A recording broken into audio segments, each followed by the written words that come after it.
He's a pretty big god, and he's going to bring forth a pretty big meta. Find out what's going on as I hereby invite everyone to join me on my adventures through Marvel Snap. Hey everybody, it's Annabelle. So it's a brand new season, and that means it's time for me to do my season pass review. Since the character no longer gets its own spotlight cash for the season, the first Thursday of a brand new season, I like to do a season pass review. This season we have the card known as Surtur. Surtur is the greatest of the fire giants, native to the extradimensional plane of the fire demons that is one of the 9 realms. He has served as their guardian since before the beginning of time, and is a formidable creature with immense power. His fiery appearance and powerful weapon make him a force to be reckoned with. Some see him as a destructive force of nature, while others interpret him as a symbol of the inevitable end that must come to all living things. Surtur is foretold as being the major figure during the events of the Great Battle. According to legend, he will lead the giants into a battle against the gods during the end of days, where numerous great figures will perish. He will carry his huge bright sword into battle against the gods, only getting stronger and stronger as more giants show up to fight besides him. He will eventually defeat the gods, and afterwards he will turn his flames to engulf the earth into ash. Surtur was imprisoned at the core of the earth until he was set free to wreak chaos on Earth by Loki. He is a mystical being of apocalyptic proportions, known for his association with fire and destruction, and is believed to be the harbinger of destruction and death. He is one of the most powerful beings in the cosmos, and is possessed with an evil intelligence and vast power. He is one of the major elemental forces of evil that even the strongest fear. Surtur is a sinister, cold, emotionless, remorseless, and diabolical individual who will not hesitate to kill anyone who stands in his way, be it friend or foe. He is the ultimate personification of destruction. He uses his mighty powers against his enemy and has no fear when it comes to destroying everything in his path. He is completely committed to his destiny in bringing forth the end of days and takes great joy knowing that he will be destroying everything. Surtur is an immense and malevolent being who possesses the power of 1,000 blazing suns, and is an enormous fire giant who is more a force of nature than a physical foe, as he is a being composed of living flame and possesses a giant sword known as the Sword of Doom. This sword is magic and is capable of shattering dimensional barriers and storing such vast amounts of mystical energy that it can destroy or manipulate any reality. Surtur is a god and the king of the fire giants. He is a demon of gigantic proportions and one of the greatest threats. He will carry his huge bright sword into battle against the gods, only getting stronger and stronger as more of his giants show up to fight besides him. This is represented in Marvel Snap as while he is fighting for you, he will get stronger and stronger as more giants show up to fight besides him.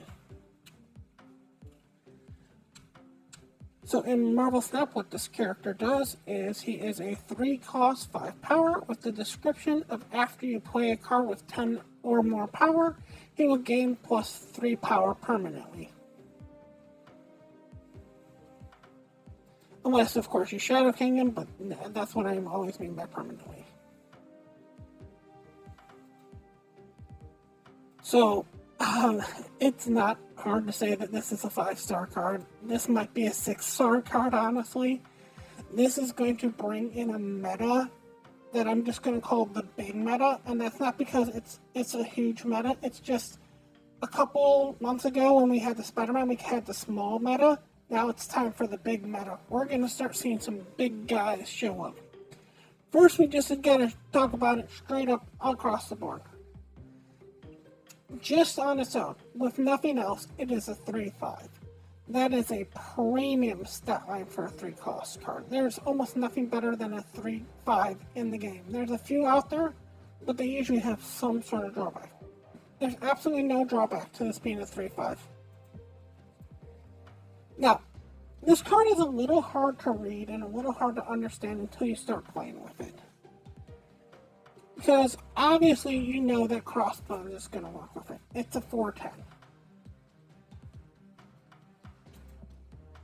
But oddly enough, Black Panther will work with it. Which is really odd and unusual and something you really need to know about this card. Because it's not what it is when you play it. It's what it reveals as. Which makes it very interesting when you have something down, when your opponent has something down like U.S. Agent. Because U.S. Agent, if you play just a 10-drop on this, if it's a 4, 5, or 6, will not trigger the U.S. Agent. Will not trigger the, Surtur, I should say. Surtur. Now, obviously, it's got the biggest, negative against Shang-Chi. You're playing stuff that's got plus 10 power. You're going to have Shang-Chi. Shang-Chi's going to hit the 10s. That might not be the biggest problem or the biggest flaw with this, because not only are you throwing out 10s to help it grow stronger. So as you're playing down the 10s, the actual card gets stronger. It only takes 2 charges for it actually to hit above 10 itself. And it's even less if on turn 2 you play the Forge to give it that plus 2 power. So when it comes down as a 7. If it comes down as a 7 with the Forge, one drop that's a 10 drop puts it right at 10 itself. And while Shang-Chi is great, there's only so many 10 drops that can hit. Be cautious about stuff like Scorpion. When Scorpion hits your hand, if it's now a 9, it's not going to work. Some of the stuff that you will want to maybe play in your deck might be stuff like the Gwenpool, where when you play it, it's going to buff up your cards, putting them above 10, since that would make sense no matter what. But another interesting card that you might want to look at is Blue Marvel. Since how this works is so uniquely interesting, if you play a 9 drop down, a 9 power card down, I should say, and you already have played Blue Marvel, that's going to bump up to 10, and it's going to make it so that your Surtur is going to actually get another charge on it. And all these charges are permanent unless you can Shadow King it. Now, you don't want to play stuff like Thena, because Thena's not going to count. Even though Thena's getting power, it's not that they get power later on in the game. They have to reveal with that power. The card that you obviously want to play in here, you want to look towards, is playing the Sakaar. The Sakaar is going to make it so that if you play this correctly, if you play the Crossbones on the... If you play this card on 3, I should say, the Crossbones on 4 and the Arrow on 5, you basically get this card for free.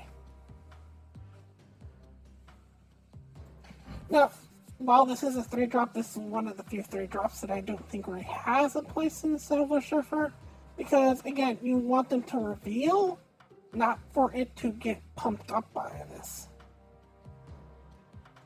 Now, do be cautious about this card. Now, it is a great card. I think it's a meta-defining card. I think it might be one of the best Season Pass cards that ever existed. But do be cautious about this. I will be very shocked, amazed, surprised, whatever word you want to use, if by the end of this month, beginning of next month, it doesn't get some sort of knock on it. Either being brought down to a 3-4, so it's a little harder to get that to trigger off, or an honest answer that I think might happen to it, it might be brought all the way down to a 3-2, and its pump up go up to 4, so it's a little hard to play out when it starts out, but it gets a little better as you play the 10 drops. Also, just want to warn everybody out there, if you do play this card, the way it works is that the actual stuff that you summon, like white tigers, will not count for this. This is not summon cards, this is played cards. Know the difference between summon and played, and you'll actually get better at this. Anyways, that's everything that has to do with the brand new card. I want to thank you all so much for watching, and as always, remember, play for fun.